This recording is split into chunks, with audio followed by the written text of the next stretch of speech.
মধ্যপ্রাচ্যের চলমান উত্তেজনার মধ্যে যুদ্ধ বন্ধে 3টি গুরুত্বপূর্ণ শর্ত দিয়েছেন ইরানের প্রেসিডেন্ট মাসুদ পেজেশকিয়ান। বুধবার সামাজিক যোগাযোগ মাধ্যম এক্সে দেওয়া এক পোস্টে তিনি স্পষ্টভাবে জানান, ইরানের উপর হামলা চালানো দখলদার ইসরায়েল ও যুক্তরাষ্ট্র যদি এই সংঘাত বন্ধ করতে চায় তবে তাদের কিছু মৌলিক শর্ত মেনে নিতে হবে। পেজেশকিয়ান বলেন, এই বিষয়ে তিনি ইতিমধ্যেই রাশিয়ার প্রেসিডেন্ট ভ্লাদিমির পুতিন এবং পাকিস্তানের প্রধানমন্ত্রী শেহবাজ শরীফের সঙ্গে কথা বলেছেন এবং তাদের কাছে ইরানের অবস্থান পরিষ্কারভাবে তুলে ধরেছেন। তার ভাষ্য অনুযায়ী প্রথম শর্ত হল, ইরানের ভূখণ্ডে সাম্প্রতিক হামলায় যে ব্যাপক ক্ষয়ক্ষতি হয়েছে তার সম্পূর্ণ ক্ষতিপূরণ দিতে হবে। দ্বিতীয়ত, আন্তর্জাতিক পর্যায়ে ইরানের বৈধ অধিকার ও সার্বভৌমত্বকে স্বীকৃতি দিতে হবে।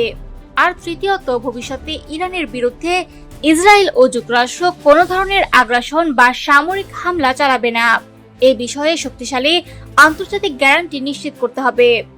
সামাজিক যোগাযোগ মাধ্যমে দেওয়া বার্তায় তিনি আরো বলেন, ইসরায়েল ও যুক্তরাষ্ট্রের উস্কানিতেই এই সংঘাতের সূত্রপাত হয়েছে এবং যুদ্ধ বন্ধের একমাত্র পথ হল ইরানের ন্যায্য অধিকারকে স্বীকৃতি দেওয়া, যুদ্ধের ক্ষয়ক্ষতির ক্ষতিপূরণ প্রদান করা এবং ভবিষ্যতে আর কোনো হামলা হবে না এমন নিশ্চয়তা আন্তর্জাতিকভাবে নিশ্চিত করা।